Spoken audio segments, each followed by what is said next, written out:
जय मां विश्वंभरी। नारी शक्ति सृष्टि का आधार।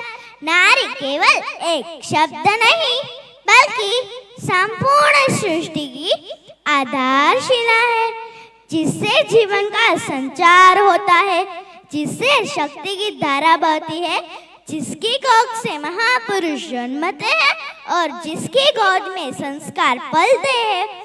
किंतु इतिहास के पन्नों में जहाँ बड़े बड़े राजा, योद्धा और विचारों का गुणगान किया गया, वही उन्हें जन्म देने वाली माताओं का नाम अक्सर तिरोहित कर दिया गया। जबकि सत्य यह है कि कोई शिवाजी तब तक वीर नहीं बनता जब तक जीजाबाई जैसी माता न हो, कोई गाय चराने वाला कृष्ण तब तक नहीं बनता जब तक देवकी और यशोदा जैसी माताएं न हो। वह शक्ति जो सृष्टि को रचती है, समय आने पर संवारती है, तो फिर क्यों केवल इतिहास के कोने में उसे सीमित कर दिया जाता है? जिस नारी को ईश्वर ने माँ के रूप में सृजन करता, शक्ति के रूप में संहार और करुणा के रूप में जीवन दात्री बनाया, आज वही नारी अपनी अस्तित्व की पहचान के लिए संघर्ष कर रही है। जबकि सच्चाई यह है कि नारी केवल घर तक सीमित नहीं रहेगी, बल्कि राष्ट्र की निर्माता है। बिना नारी के न घर बनता है, न समाज, न राष्ट्र। अगर कोई भूमि वीरों को जन्म देती है, तो वो मातृभूमि भी एक नारी ही है। भोसले वंश की सिंहनी ताराबाई, जिसके कोख से जन्मा एक बालक शिवा, जो आगे चलकर छत्रपति शिवाजी बना। बाल्यकाल से जिसने अपने पुत्र को सिखाया शास्त्र भी पढ़ना, शास्त्र भी धारण करना, लेकिन सबसे पहले अपने राष्ट्र के लिए जीना। वह नारी जिसने अपने पुत्र को केवल माँ का वात्सल्य ही नहीं दिया, बल्कि रणभूमि की तालीम, त्याग और तपस्या का पाठ भी पढ़ाया। रानी लक्ष्मीबाई, तेन्नम्मा और रानी दुर्गावती, जिसकी तलवारों की चमक से दुश्मनों की आंख फट गई, जिन्होंने अपने सिंहासन को खोकर भी राष्ट्र की रक्षा को प्राथमिकता दी, जिन्होंने यह सिद्ध किया कि नारी केवल श्रृंगार नहीं, संघर्ष भी है। नारी केवल कोमलता नहीं, प्रचंडता भी है।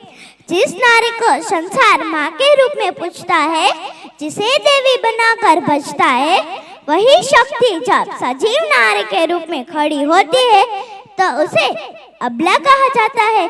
किंतु सत्य यह है कि जब जब नारी का अपमान हुआ, जब जब नारी को कमजोर समझा गया, तब तब उसी नारी ने रणचंडी का रूप लेकर दुष्टों का संहार किया।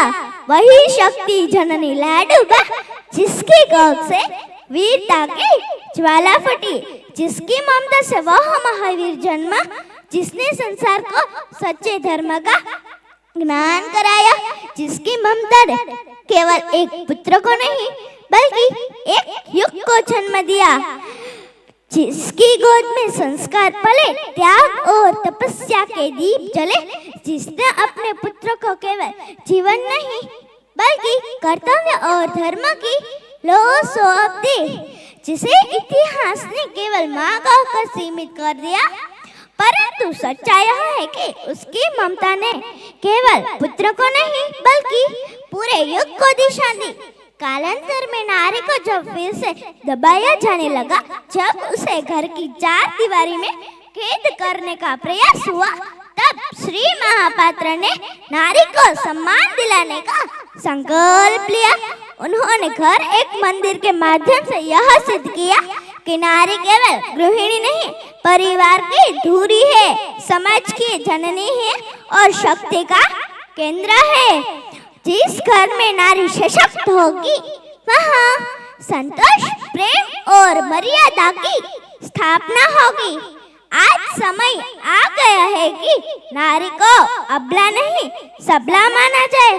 वह शक्ति जो कभी झांसी की रानी बनी, कभी दुर्गावती बनी और वो फिर मंदोदरी सीता और तारामती बनकर इस समाज को नई दिशा देगी और वो फिर हाथों में शस्त्र भी उठाएगी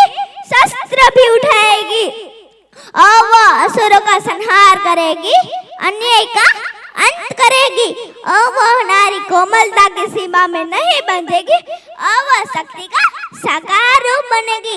यह केवल एक विचार नहीं, यह नारी जागरण की पुकार है।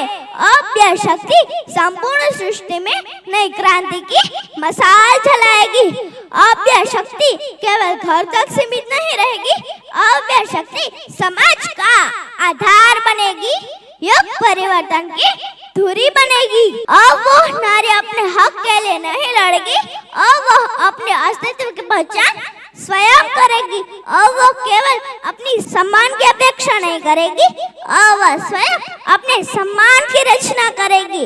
अब कोई इतिहास उसे किनारे पे नहीं लाएगा और वह स्वयं इतिहास लिखेगी, क्योंकि अब वह शक्ति जाग गई है और वह शक्ति आगे बढ़ेगी और वह शक्ति नए युग का संदेश देगी। अब यह शक्ति मां विश्वम्भरी का आशीर्वाद और श्री महापात्र का मार्गदर्शन लेकर धर्म स्थापना करेगी। जय मां विश्व।